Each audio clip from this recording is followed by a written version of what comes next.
All right, joining us now, she is currently the head coach of the Auburn Tigers, but she is a UCF Athletic Hall of Famer, one of the great goalkeepers in the history of UCF soccer, was also a great head coach at UCF before arriving to Auburn, and we get a chance to talk to her. She's now known as Karen Hoppa. When she played at UCF, she was Karen Richter. She joins us now here on Black and Gold Banneret. Coach, how you doing? I'm doing great. Thanks for having me on. Well, it's an honor to have you on, especially because you've been on my bucket list. It was just a matter of finding the right time on your schedule. But let's talk about how things are going with you now. You've been at Auburn for a while now. You've been coaching soccer since you started at UCF. Ironically enough, is where you got your starting coaching. So just tell us how things have been going for you as you get set now for the upcoming season. Yeah, so this fall will be year 25 as the head coach at Auburn Tigers. Hard to believe.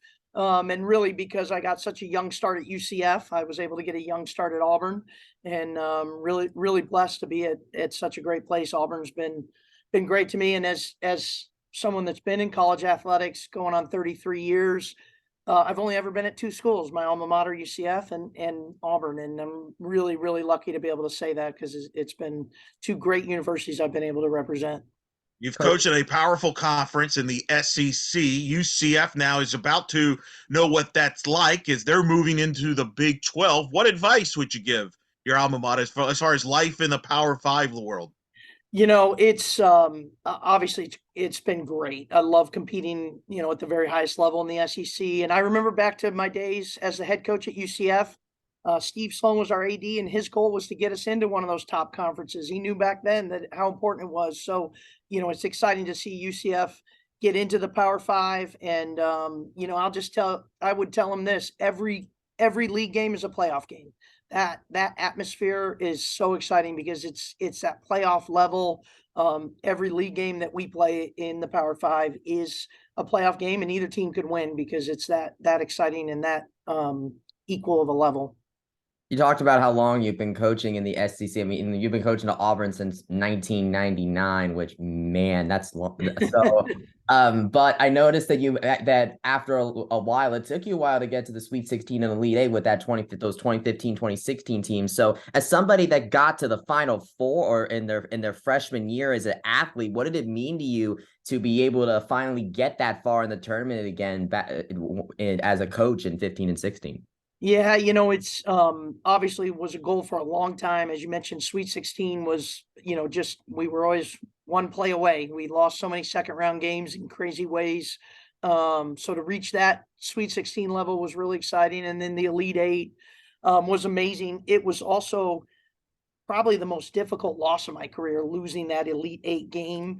It was a 1-goal game. I think it was something we could have played 10 times and been 5-5. And knowing that you were that close, we lost to the eventual national champion, and we were at that level. To lose was also heartbreaking, but really exciting and way different than my playing days. When I was a player, 12 teams made the NCAA tournament. 12, because there just weren't that many teams. So I think it was 2 wins get you to the Final Four, and obviously much different nowadays for sure. So I think a much different journey. Yeah, Michelle Akers have talked about that. Still not thrilled about it because it was only 12 teams, and usually you had to go through North Carolina to Yeah, get to the College Cup. yeah, So yeah. that was That tough. Final Four, we were all mad about it because it was us, Cal Berkeley, North Carolina, and UMass, hosted. And it was like 0 degrees and an iced over field, and every goal was scored with the wind because the wind gusts were so strong. So yeah, we weren't very happy. We would have much rather hosted it down in Florida in the warm weather. Well, and the worst thing is then UMass takes Jim Rudy afterwards. Yeah, I know. That was my freshman year, and Jim Rudy was one of the reasons I came there because he was such a great goalkeeper coach. And then he left after my freshman year. So yeah, we were a little bitter. Well, let's talk about a little bit about that. What got you to go to UCF? What got you into playing soccer? Well, my mom got me into playing soccer when I was 8 because she said I was a ball of energy, full speed ahead, and I didn't know what it was, to be honest. And I grew up in Naperville, Illinois, and soccer was not big in Illinois at the time. And I went to the first practice. I thought, this game is dumb. You can't use your hands. I knew football, baseball, basketball. And I thought it was stupid. And I looked at the field. I said, I'm not going to run all over that big field and not be able to use my hands. I found out there was one position could use your hands and you didn't have to run a lot. I was in. So that's how I got started playing goalkeeper when I was 8 years old. And then the recruiting process was obviously way different in 1987 when I graduated high school than it is now. I went on my visits spring break of my senior year. I first got really seen at a high level at Thanksgiving. I played with the women's regional team down in Orlando, and that's where college coaches saw me, and Rudy recruited me, and I took 4 official visits. Cincinnati, they still played on football AstroTurf. I didn't want to do that. I went to George Mason, which I quite liked, and they had won a recent national championship. But I didn't get a great feel there, and it really came down to Carolina and UCF were my 2 top schools after my visits, and I picked UCF. One, I liked the campus. It was small back then, 17,000 students. It's a little different now. And I wanted to go somewhere where being a goalkeeper made a difference. Anybody could have played in goal those days, and Carolina would win. And at UCF, felt like I could make a difference. And obviously, they had a great track record with Kim Wyatt and Amy Allman before me with goalkeepers. So that was really important to me as well. We talked about you made Final Four in your freshman year with UCF, which was also ended up being the final year with Jim Rudy as the head coach. So you kind of alluded to it earlier, but take me through what it was like through that time. You go from the high of like, oh my gosh, I'm a freshman and I just went to the Final Four, but now my head coach is leaving. What's going on? Yeah, it was there just wasn't a lot of coaching changes back then. So for us, it was shocking because it's different now when there's so many more schools and coaching changes are much more frequent. But back then we couldn't believe it. We didn't think anybody would ever leave any job because there were so few jobs. There weren't even full-time assistant coaches at that time. So yeah, it was a huge high. We made the Final Four. I was a freshman. I didn't know what was going on. As typical freshman, I was like, oh, we're going to do this every year. This is what it's like. And then, when Jim left, it was shocking. Now I had a great relationship with Bill Barker, and it really helped. He was the assistant at the time, and it helped that he was going to stay on as the head coach. So that really smoothed the transition for us a lot. We were appreciative that he stayed on. So we had the familiarity with the new coach. Yeah, I was going to ask because we spoke with Jim Rudy the other day, but tell me about what Bill Barker is like as a coach. I mean, it seems like he really has UCF in his blood because we researched, and he's still at UCF, working UCF today. Yeah, he's a true black and gold guy. He's a UCF guy all the way, and it was for us. It was great because as an assistant coach, you typically have a closer, different relationship with them. So we were all pretty close with him, and him taking over. Like I said, made a big difference to make that transition of losing Jim a lot easier. And Billy was coaching both the men and the women, which is crazy to think about how you could ever do that. But so I always felt he was spread a little bit thin. I was happy they made that change eventually to having 2 coaches. But he was great. He was intense. And really we had a couple great years under him.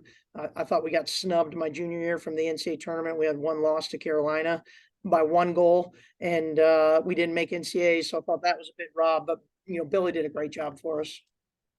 What was it like being a teammate of Amy Allman and learning from her in your freshman year? That's not a bad goalkeeper to have there and learn from. Yeah, for sure. Amy and I are still great friends to this day. We're obviously both coaching. I see her quite a lot. But coming in as a freshman was really funny. Amy can tell the story much better than I can, but she said, Jim kept challenging her all spring, like, oh, we got this 6 foot. I'm not 6 foot, but he kept exaggerating. I'm 5'9" and this 6 foot freshman goalkeeper national team. You better watch out. So he kept saying that to her all spring. So I think she had a chip on her shoulder about me before I got to campus.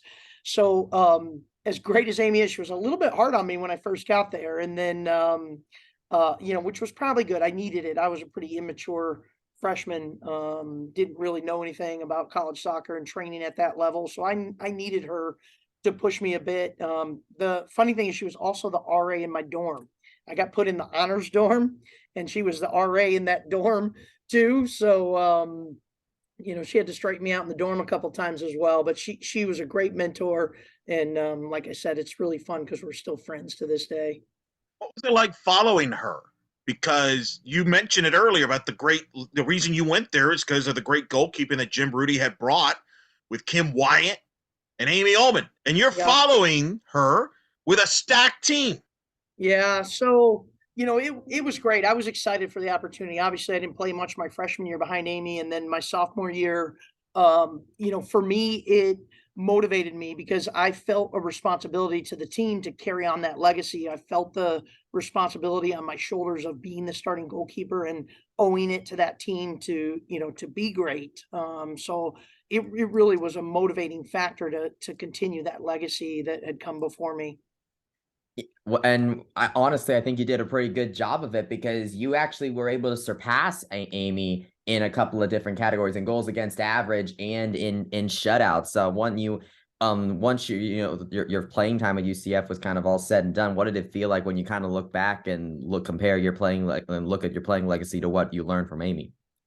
Yeah, so certainly proud of those records for sure. I had the advantage of starting one more year. Amy started 2 years because she was playing behind Kim Wyatt, and I started 3. So that certainly helps with the statistics when you get an extra year. But I'm just proud to be a part of the great goalkeeper legacy at UCF that still continues today. It definitely does. I'm curious, how often over the years, you mentioned now 25, entering 20, year 25 at Auburn, how often do you bring up Michelle Akers to your players and what kind of reaction do they get? Because that's a cool Rolodex to say, yeah, Yeah. I know Michelle Akers. Yeah, it's funny. A lot of the kids these days don't know her unless they've done their research. I know it's crazy. So yeah, if I do bring it up and they don't know, I'm all over them about researching the history of our women's national team. Because to me, even to this day, I think Michelle Akers is the greatest women's player to ever play our game. And that's no disrespect to Mia Hamm or Alex Morgan or Abby Wambach, who I think are all legendary and in that conversation. Michelle played at a time where we weren't on TV and we didn't have sponsorships, and women's soccer wasn't as well known as it is now.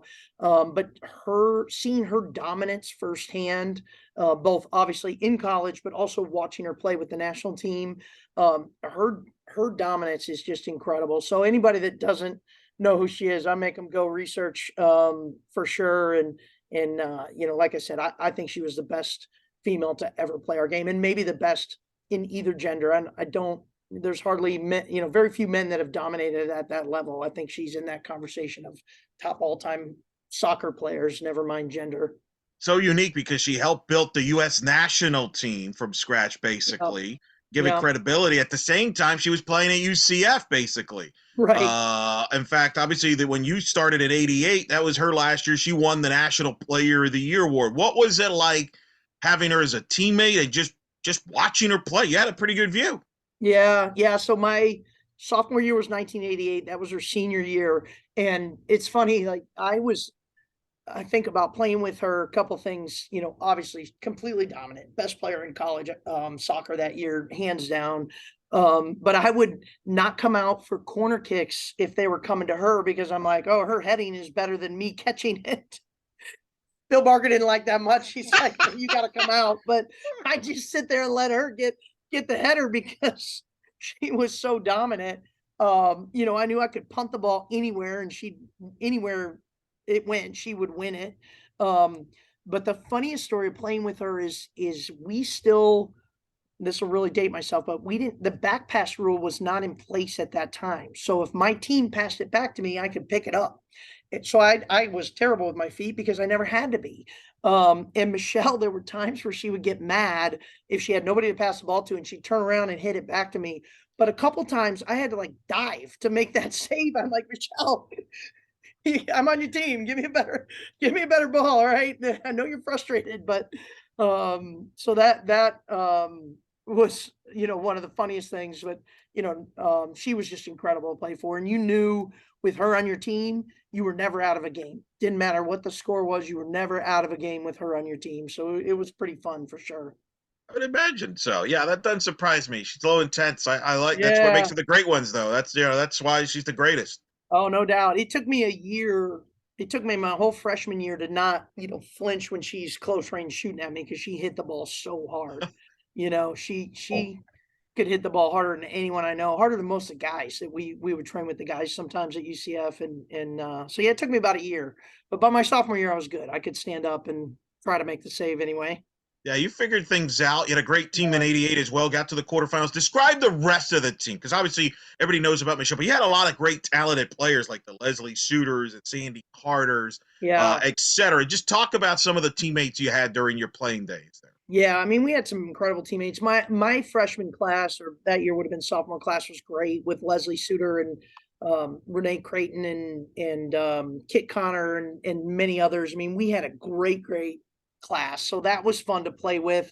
And then I think one of the most underrated players we had was Allison Barnes. Now Allison McCoy. She was, she was my sweeper. We played with a sweeper back then, and wasn't her initial position as she came through high school. But she was a local kid, stayed home, won a state championship at Lyman High School, and she's still there, pretty involved as an alum. But she was a great player as a sweeper, fast as anything, could track down every ball, good on the ball. So she was one that I think gets overlooked a lot. And I'm certainly biased. We were college roommates for 3 years.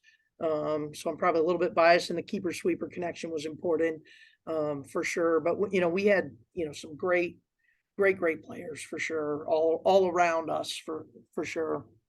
You were Well, one yourself, obviously. You won goalkeeper of the year nationally, 1990, your senior year, yeah, last year. What did that mean to you? Because you also helped raise the bar. We talked about this goalkeeping legacy at UCF, which still lasts today. Every goalkeeper, even today at UCF, is compared to players like you. What did that 90-year winning goalkeeper of the year mean to you? it was obviously a huge honor, but for me, it was a little bittersweet. We didn't make the NCAAs that year. We played, ironically, UMass in the last game of the year at home, and we really knew we needed a win to get in to the NCAAs. Just the way our season had shook out, if we'd have won that game, we'd have made the NCAAs, and we ended up losing. I can still tell you about the goal. It was a long range shot, hit the post. I had it covered, but it hit the crossbar and bounced out, and they got to the rebound before we did, and that's how we lost, and we couldn't find the net. And so, winning that award was great and a great honor, but it felt a little bittersweet. I would have rather made the NCAAs my senior year for sure and had a shot at a playoff run. In fairness, again, the field was small back then. You would have been Yeah, comfortably in under yeah, today's format, right. right? For Like you've been sure. probably a high national seed. Yeah, for sure. Yeah, it So was crazy when top 25, you can be top 25 and not make the NCAA tournament. But there was also, when I graduated in 87, there were only 82 college soccer programs in the country. And we were combined, Division I and Division II were combined. We played 1 year first round of NCAAs. We played Barry University from Miami. They're a Division II school, but there were so few that we were combined. Now we've got over 340 Division Is alone. So little different picture now. it certainly it kind of increases the value with all the postseason accolades that get handed out. I wanted to ask you about what it was like immediately after the Michelle Akers era, because obviously Michelle Akers, has a large presence on the team, but when I look at the kind of results you had in 1989 and 1990, I mean, you had 5 players and then 4 players selected to the all-region team that year, you included. So what was it like to kind of continuing kind of right in that immediate aftermath of the post-Michelle era? Because it seemed like everybody else was kind of getting a chance to shine as well. Yeah, so it was one of those things. You lose a player like that, nobody's going to replace her. So we needed everybody to step up. And as I mentioned, my class was, I think, a really strong class, and I felt everybody did step up. They knew, we all had to make up for her loss because no one person's going to do it. And I thought we did. As I mentioned, I thought we got snubbed in '89. That was Allison's senior year, who I mentioned earlier, and we only had the one loss. We only gave up 4 goals that whole year, and 2 of them were own goals that deflected off our players. So we were pretty heartbroken, but obviously we had 2 good years right on the brink of NCAAs and just couldn't quite get in. So we felt, frankly, a little bit disappointed that we didn't carry on the legacy of making the NCAA tournament. Again, in your defense, there was a small field. Yeah. It's kind of nuts to think about. I mean, the best Right. parallel I can give is kind of the current football format, I guess, to some Right. extent, Right. that people talk about. Now, once you got done playing, you stayed at UCF. You joined the staff as an assistant. That would be significant because eventually you would become the head coach a few years down the road. What made you decide to stay and be a coach? Well, it was funny. I was always a good student, but I didn't really like school. Obviously, soccer was my love. And my senior year of high school, when I was recruited, I didn't even really know there was college soccer because there was none in our state, and only two schools had teams in the Midwest. I grew up in Illinois.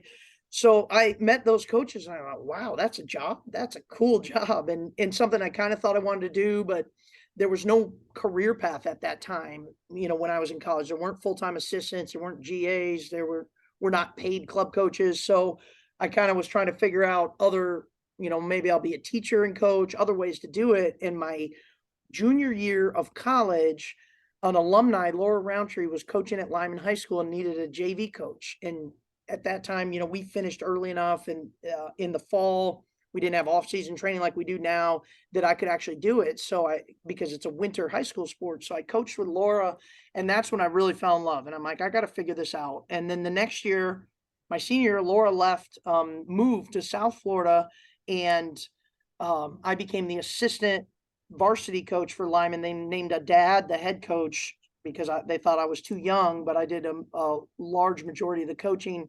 We actually won the state championship that year, and that solidified I said, I have to figure it out. So I spent several months begging Bill Barker to let me be the assistant.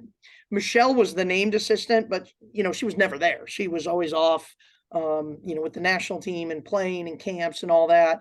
So Billy found $2,500 to pay me for the year to be the top assistant on a top 25 Division I soccer team. So I was assistant, and I worked at a soccer store, and I coached a club team. They gave me expenses. I was the first one in the area to get expenses paid to coach the club team, and scrape together any money I could to just stay involved in coaching there. And then the next year, he got me a big raise to $4,000, and I was the assistant that next year. And then he got let go, and I wasn't sure what I wanted to do. Wasn't sure if that's what I wanted to do. So I got into being a psych tech. I was a psych major that spring until the head coaching position came open. They had hired a men's coach, and then they split off the AD and head football coach position. And there was no AD, no men's basketball coach, and no women's soccer coach. So they hired an AD, then he hired a men's basketball, and they really wanted him to hire a female, and there just weren't any. And it was actually Allison McCoy, who I mentioned earlier. My college roommate was working in the ticket office, and she reached out. She was like, hey, if you apply, you might get this job. And I'm like, oh, I'm not sure it's what I want to do. So I decided to go for it. I didn't want to be 30 and regret not having tried coaching.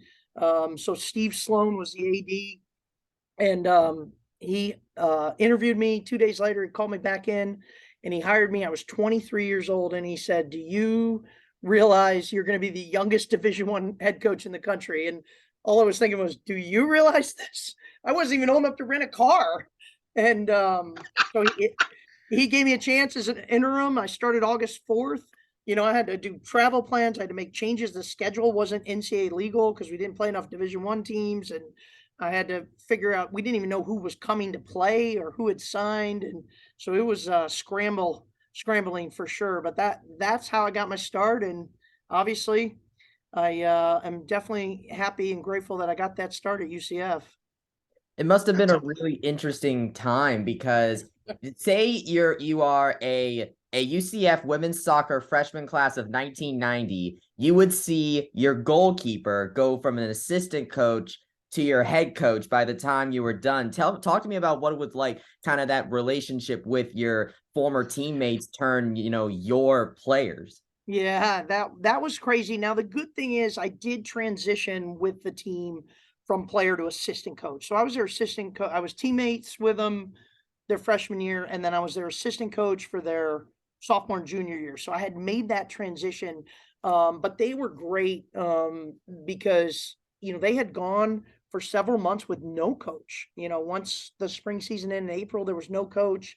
I wasn't hired till, like I said, August 4th. So they were so great and so integral in my transition, being that young and becoming a head coach, that they were so happy, one, to have named a head coach, and two, that it was me and we were familiar.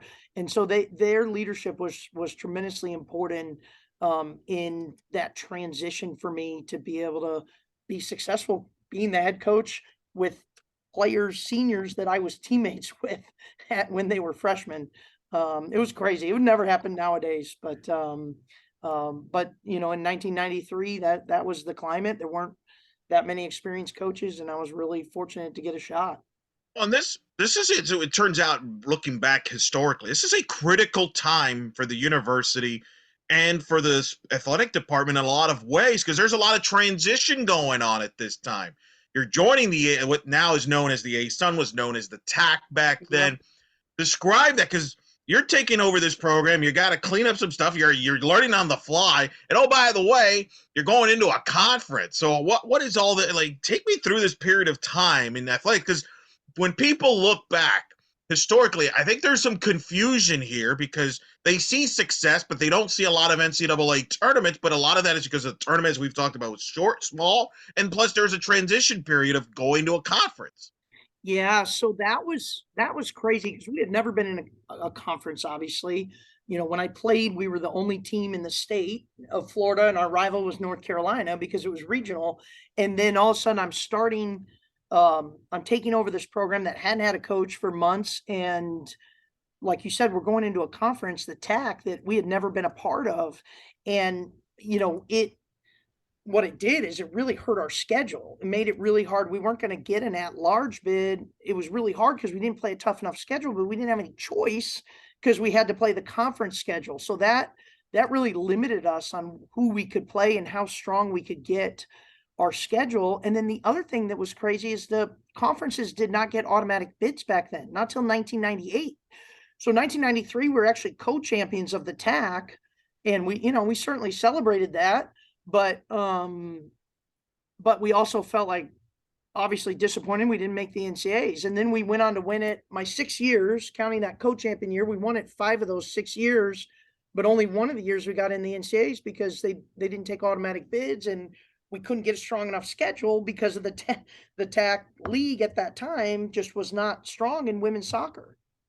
I am glad you explained that, because Bryson asked me that question. It's like, how did they win all these conference championships and not make the NCAA? Because he didn't know. And I was like, yeah, I'm not 100% sure either, to be honest. I'm kind of confused myself. So thank you. That is a question I've been dying to ask. Yeah. And it's a great explanation there, Bryson. So there you go. You got your answer, Bryson. Yeah, no, it's you really think about how far women's soccer has come from then till now is amazing. I wanted to ask you, Coach, about, because you mentioned that NCAA tournament appearance you had, which was the 1998 team, which was your last year at UCF. The year before that, you had a losing record in 1997, 8-10 too, and you come back and you go and you not only win the conference and the conference championships again, but you also get your first appearance in an NCAA tournament as a coach. Just take me through that time and what it meant for you to be able to do that, both on a larger coaching level and just to bounce back from a losing record season. Yeah, so like I said, I was there as the head coach 6 years, and the first 4 we had won the league, and then that 5th year when we didn't, we played in the final. We lost in the final. Sometimes your failures help you more than your successes. I mean, I think not winning the league that year after winning it for 4 straight really motivated that team. And so we as coaches were lucky because we had a really motivated team. They were embarrassed that we didn't win it, and knew that we were UCF, we were better than that. So they were really motivated, and we had a great year. We had a terrific senior class. That always makes a difference. That leadership, senior leadership. We had Alyssa O'Brien in goal. Speaking of great goalkeepers, I think she's one of the underrated UCF goalkeepers. She was terrific, and they were super super motivated. So that made our job easy as coaches. We just had to put them in the right situations, and we knew they would perform. So it was really exciting until the NCAA committee sent us to Wisconsin for NCAA tournament, first round in November. We won the league. We're super happy, celebrate. We at home, we hosted the tournament. We won the tournament. We're all excited. And then we get, I think it was announced on Sunday, and we had to play on Wednesday in Madison, Wisconsin. And I had probably 6 or 8 players on the team that had never seen snow. So we're trying to make these travel plans and get our team up there. Matt Mott, who's the head coach at Oklahoma now, spent 13 years at Ole Miss. He was my assistant, and we're scrambling trying to make all these plans. And the girls actually asked us, they're like, "Well, coach, what do we do if it starts snowing during the game?" I'm like, "What do you mean? What do you do? You keep playing." But they had, we had all these poor kids that had never seen snow. So that was a wild trip. We had tons of travel issues. We're trying to get up there to practice the day before the game, and we are at the Orlando airport, and the plane pulls out onto the runway, and then all of a sudden we start pulling back in to the gate, and all these ambulances and fire trucks come up to the plane. And the girls were freaking out. We're like, "What do we do?" We're like trying to get to Madison, Wisconsin, and we had to unload the plane. There was some gauge that either the gauge malfunctioned or it could have meant something was going to catch fire. Luckily, the gauge just malfunctioned, but we got off the plane. Then we got back on the plane. The kids were nervous about that. We go to, we fly to Minneapolis and then fly from there to Madison. And it was so windy in Madison, it took us about 3 times to land. As we're trying to land in Madison, the plane is shaking side to side, almost gets to the ground and goes back up. And people were green, throwing up. It was that much turbulence. We probably shouldn't have landed. We eventually land, and it's freezing. Snow flurries the next, we hardly get practice in because we're so late. Then the next day it's like snow flurries, and I think it was definitely below freezing. It was so cold. So we had a really wild experience in that NCAA tournament. It was crazy. What is it about the committee? The 2009 Coach Cromwell, maybe arguably our best team during the UCF, they was sent to Wisconsin. They couldn't host at that time because facilities were not up to par. Even though they were a national seed, they got sent to Wisconsin as well in November. And that was worse because that was was it? Yeah, I think December or November they were sent to. So, hey, Madison. It's one of the really hard things about the women's soccer and a lot of the Olympic sport NCAA tournaments is they don't seed the field 1 through 64. Yeah. And if they did, we wouldn't have gone to Wisconsin then. Amanda wouldn't have gone to Wisconsin in that year. They need to seed us because I've been top 25 before and played another top 25 team in first round because they were close enough to drive. Sure. The 400-mile radius, yeah. Yeah, so that will get fixed if they can ever properly seed us 1 through 64. Well, they've seeded 32 this past fall. Did you like that? Yes, positive 100%. That's a great, massive step. Doubled our seeds. So, that's a massive step forward for us for sure. Now you mentioned Matt Mott. I have to mention him because Ole Miss played UCF this past year. I got to call that match, and I got to talk to him in a conference call to kind of prep for the broadcast, and we spent half the time talking about you. So that's how I learned. I learned a lot about you at that point. And that's when I reached out. I'm like, I need to talk to her. But he gives you credit. He says he would not be coaching if it wasn't for you, that you gave him his opportunity. He was an alum at UCF.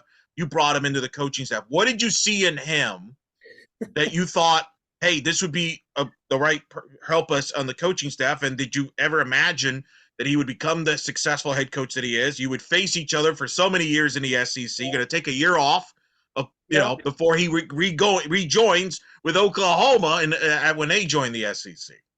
Well, I think he gives me a little too much credit. It wasn't this genius hire. It was, he was Coast Guard alum and he was coaching a D3 school, and his now wife had graduated and wanted to move to Florida. So he was going to go to UCF to finish his degree, and he just called me up, and I had no staff. We had no budget. I had no paid staff.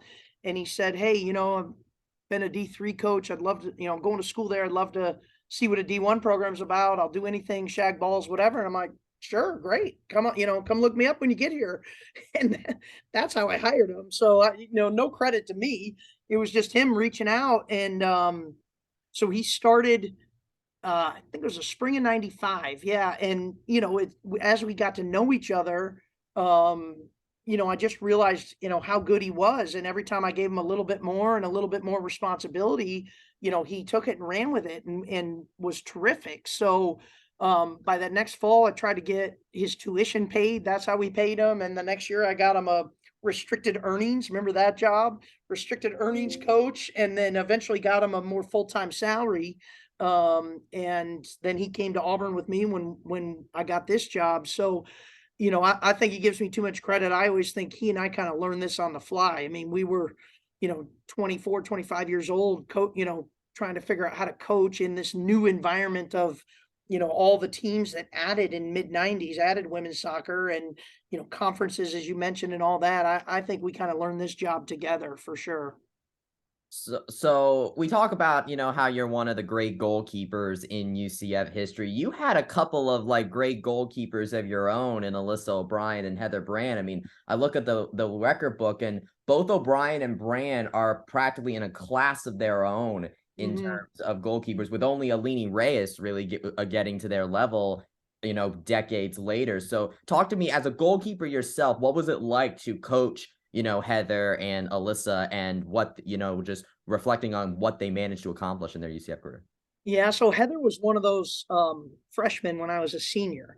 And then I got lucky and was able to coach her. Well, I was her assistant coach, so obviously I coached her for 2 years as the assistant, and then my first year as a head coach. And she was great, and we trained together for sure. And I was still playing on and off with women's leagues. So we would train together, and for me, coaching the goalkeepers was the easy part. For me, as a young, inexperienced coach, figuring out how to coach the field players was a lot harder. I had to really work at that, and I had to learn and went to my coaching licenses all as a young coach, trying to become a better field player coach. But coaching the goalkeepers, that for me was second nature. And then having two great ones obviously made it even easier. But both Heather and Alyssa were tremendous. And I mentioned Alyssa earlier. I think Heather's a really underrated goalkeeper as well. They are two of the best ever to play. And again, comparing them to more recent goalkeepers is really hard, because if there was an NWSL back then, they both would have played pro for a long time. And, they would have had, that legacy after college that they didn't get the opportunity to have because it just didn't exist at that time.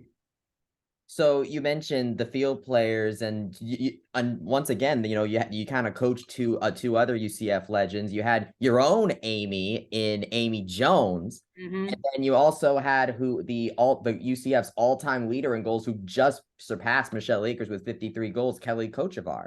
So what was it like learning kind of to coach those field players and getting a chance to coach them too? Yeah, so Kelly, I was assistant coach with her.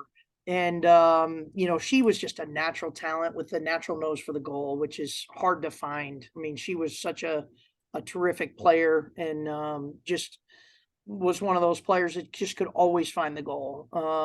And then you mentioned Amy Jones. She was a freshman my first year.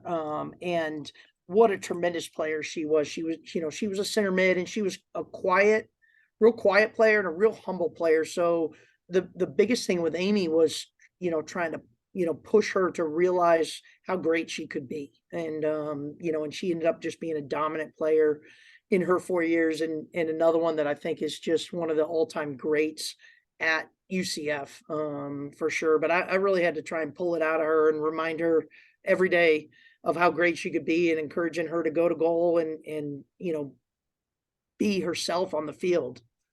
Yeah, worked out well. Heather was an All-American throughout her career. So after the 98 season, you decide to move on to Auburn, which obviously, as we talk, was the right move as retrospect.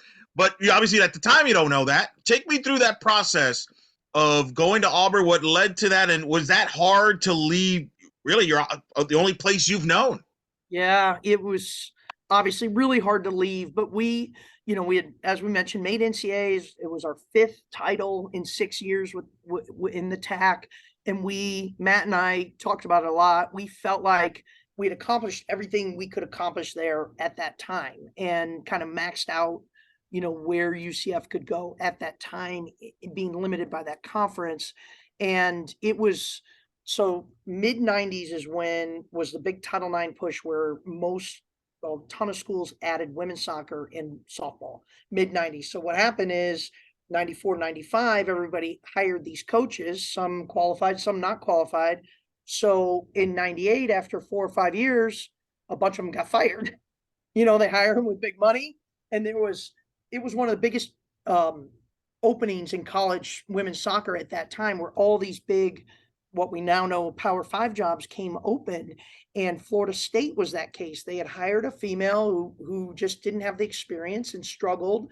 We had beat them every time we played them, and had proven to be at that time the second best program in the state behind the University of Florida. And so it was that job that caught my eye. That job came open, and I thought, man, I should be a really good candidate there. And so I got my resume together and went after that job. And because this was a weird trend in that year, 98, 99, when all these coaching change happened, that if they fired a female, they hired a male. And if they fired a male, they hired a female. It was a weird trend. And obviously we don't know for sure what was going on, but I didn't even get an on-campus interview at Florida State. It was really weird. And that kind of crushed me. And actually, credit Bill Barker, said to me, he was at Georgia at the time, and he said, "Hey, Auburn's open. You should look there. I feel like that's a diamond in the rough and something that you could really, build a good program." So I had been here just to play. I'd been here twice to play, and all I remembered was there was a barn by the field. It's right over there, and didn't remember much about it. But we had gone 3-0 against Auburn, and we had gone 2-1 against Alabama. Which obviously speaks to Auburn people. And so I threw my resume in, and this is another crazy story, but I threw my resume in, and I had a teammate named Kelly Barnes, and her high school teammate was somebody named Meredith Jenkins. And Meredith was an SID here at Auburn. And about 8 months before I got the Auburn job, we were interviewing for a SID for men's basketball and women's soccer. So I was on the committee. Kelly calls me up and says, "Hey, you should look at Meredith. She's from Melbourne. She's great." So we interviewed her. We interviewed Meredith. She was our top candidate. We offered her the job, and Auburn promoted her to football. So she stayed at Auburn. Fast forward 8 months later, Meredith is on the committee to hire the new women's soccer coach at Auburn. Kelly calls her up and says, "Hey, you should look at Karen Richter, great resume, blah, blah, blah." And she's like, "Oh yeah, she just interviewed me." So then I get an on-campus interview with this committee and Meredith. And it's crazy how that all worked out through the UCF soccer connection of Kelly Barnes. And I came on campus not really knowing what to expect, and just fell in love with it. It's such a great place, your traditional college town, big time athletics, great place to live. And obviously, luckily for me, I got the job, and 24 years later, I'm still here. And you would start this unique trend of Auburn UCF synergy of coaches going back and forth. It's that's still going on to today. Yeah. A little on there. You moved on. What was it like? Because you would play UCF in the NCAA tournament a few years later. Amanda Cromwell gets hired, takes over. Kind of the outsider, quote unquote, because she wasn't part of the Rudy tree, if you will, but she was a great player at Virginia. I think you all played Virginia, in fact, won it during the tournament at that point. But what was it like to play UCF that first couple times, especially in that postseason? Yeah. So, obviously, first off, it was really hard to leave, as you mentioned. That was really hard, telling my team. That's always the hardest part. Obviously, I got a big raise to come here, and Steve Sloan, being an SEC guy, the AD at UCF, was real supportive. He knew he didn't have the budget to match salary, but he was real supportive. So that helped. And then, actually, he was looking for candidates, and Amanda had moved there to train with the national team, and I knew was good friends with Michelle, and I actually gave him Amanda's name. before I left, side note. So there, it wasn't that connection, but there was the Michelle Akers connection, and certainly Michelle Akers would have recommended her as well. They were good friends from the national team. And so on my way out, I knew he wanted another female. I gave him Amanda's name and gave her our best team ever at UCF. We had signed, I wasn't hired till April at Auburn, so we had signed a great class. One that I wish I would have had at Auburn, frankly, that year. That playing them was really hard. What was maybe even harder is that first year at Auburn, we really struggled. We just didn't have SEC level talent, and UCF had a record wins, 15 wins. Matt and I went to watch them play at Furman in the first round of NCAAs and, talked to all the parents and really, at one point we're watching the game and I'm like, Matt, did we make a mistake? I mean, look how good this team is. And he's like, no, today would have been better to be at UCF, but we got a chance to build something really special at Auburn. And of course he was right. But playing them a couple years later in the NCAAs was definitely hard, definitely emotional. Kids I recruited and, program I loved and my alma mater, it's no doubt my two favorite schools are UCF and Auburn, the only two I've been at. So that was hard and kind of a full circle moment for us. But it's worked out and there was no hard feelings because you would actually be inducted into the UCF Athletic Hall of Fame shortly after you left. A lot of times in a lot of places, maybe there's, I don't know, but no, clearly there was no hard feelings at all. I think everybody understood that. What did that mean to you when you got that call that you would get inducted to the UCF Athletic Hall of Fame? Because you were one of the first few classes that got inducted. Yeah. So I was coaching there still when Michelle got inducted in the first class, and the second class was Amy Allman, and I was still there. And then the next year, so the third class, I was selected, and, having watched those first two classes get inducted, to be, called and have my name be in the third class was just incredible. I mean, what an honor, the greatest honor you can have from a university, for sure. I've still got the Hall of Fame plaque right up here in my office. So it was just a tremendous honor. A bunch of my former teammates came, and, it was just a great way to conclude my UCF career. It was about a year after I left, and it was just the perfect, cherry on top of the cake, if you will, of just an incredible career of playing and coaching at UCF. How are you different now as a coach and as a person than you were when you were at UCF? Well, I can't play in with the players anymore and show them what's up. I'm too old for that. That was always, coaching in my 20s and even my 30s, I was still able to play in with them and do all right and hold my own. But no, it's one of the things in coaching that was really important to me when I started and decided to stay in this profession is, I saw a lot of old timers that I would play against that wouldn't change with the game. And they're still coaching the same way they were, when they were young coaches. And I made a commitment to myself to not do that. It's like everybody was playing zone defense and some of the old timers were still playing sweeper man to man, and it just didn't work anymore. And, it ended up being the end of their career. And so for me, it's been important to grow and change with the game. So I am just miles different than, I was in my UCF days, because you have to be. The generation is different. Frankly, the sports science is way different. We used to back then train, 7 days in a row in preseason, 3 a days, because the harder you train, the better you'd be. And now we have the sports science that tells us you can't do that. That's not healthy on their body. So in all the ways, I am different and proud to be a different coach now than I was back then. And I, my aim is to get better every year. If I don't, I'm not doing this job right.